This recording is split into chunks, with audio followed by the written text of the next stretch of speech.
When you live in the mountains, you never anticipate a hurricane coming inland this far. When the water was rising, I honestly didn't think it would ever get to the house.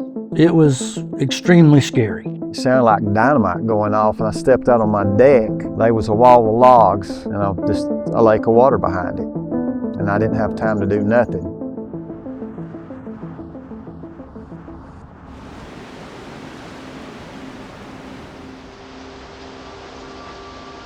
September 27 was an unbelievable day in McDowell County.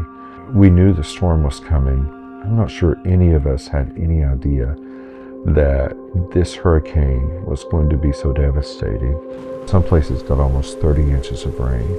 It's almost impossible to be prepared for such an unprecedented combination of such rain and such devastation through downed trees that get into these moving waters and create so much destruction.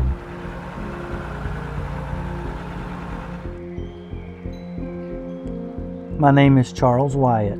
We live at 1446 Hankins Road in Marion. We've been here since 2005. I love the area. We live about a half mile from Lake James. It's beautiful here. I was actually born and raised in Yancey County across the mountain, and so I've lived here most of my life. In the past, when it's flooded, we were able to look out the window and just barely see water back there as far as you can see. We prepared like we normally do. We bought some extra groceries and stuff because we thought it would just be a little bit of wind and rain, because where we're located here, we don't get a lot of bad wind, but we had no idea it was going to be what actually came through here. I'm actually the one that kept saying, oh, it'll go back down. My wife Janice is the one that kept saying, we need to get out of here, we need to leave.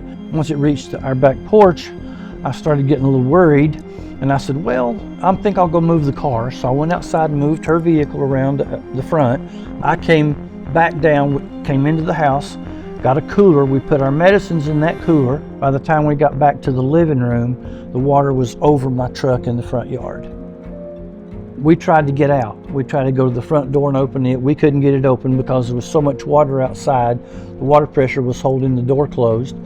We went to the back door and tried to get out. Couldn't get out that door. All of our windows in the house are sealed. You can't open the windows, so the only way out is to either go through the door or break a window.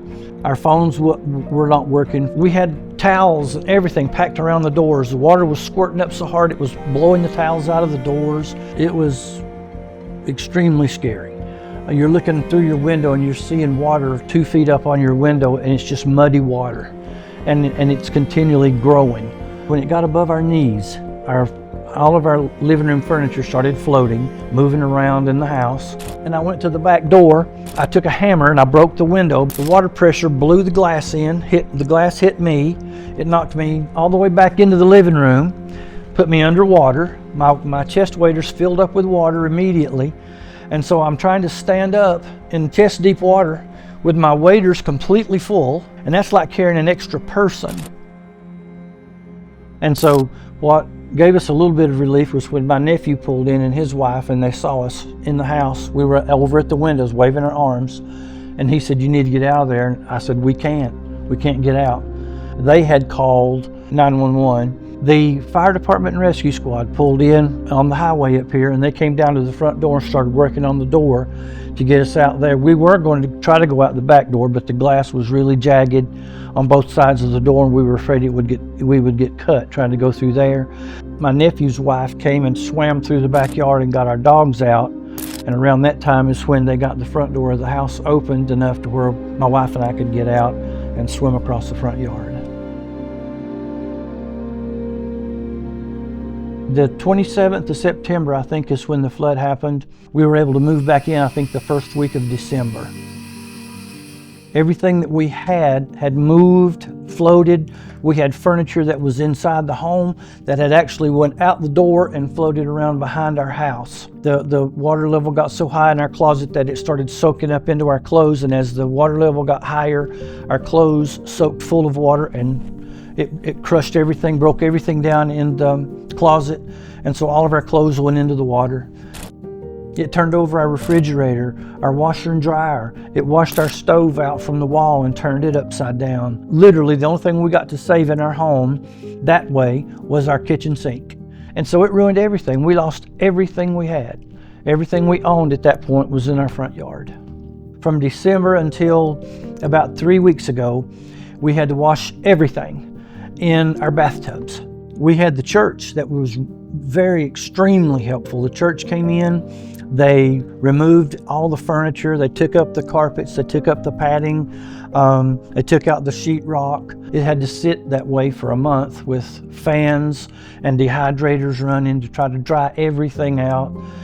They came in and sprayed for mold about 3 times, got that done. And then a friend of mine who actually does the sheetrock work, he came in and replaced the sheetrock for me, which I didn't even know he lived in Marion. My daughter reached out to FEMA. The flood happened late Saturday night. She reached out to FEMA on Sunday, and they were here by Tuesday taking pictures. And then by the following week, they had sent us some money to help us. We took some of the FEMA money and went to the store and got us some pants and shirts and items like that we had to have.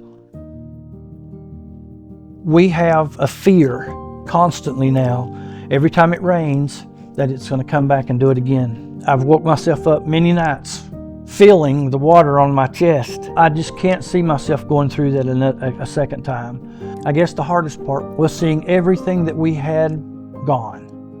At least the house never moved, but everything in it was gone. So the most disheartening thing to us was thinking, are we ever going to be able to get it rebuilt again? The pictures, our wedding pictures where we got married, the one vacation we got to take in 2005, we've not had one since then. Pictures we had of our grandparents, all of those pictures are gone. You know, we'll never be able to replace that stuff. They tell you that was a 1,000-year flood, and so I hope it was. The final restoration was done yesterday at 6 when the gentleman came and put all the rest of the doors in. My wife and I are so happy. You know, we're just so happy, and we can't thank the people that's helped us enough, because without them, all we would have been able to done is just put the house back on the market and tried to sell it for whatever we could get out of it.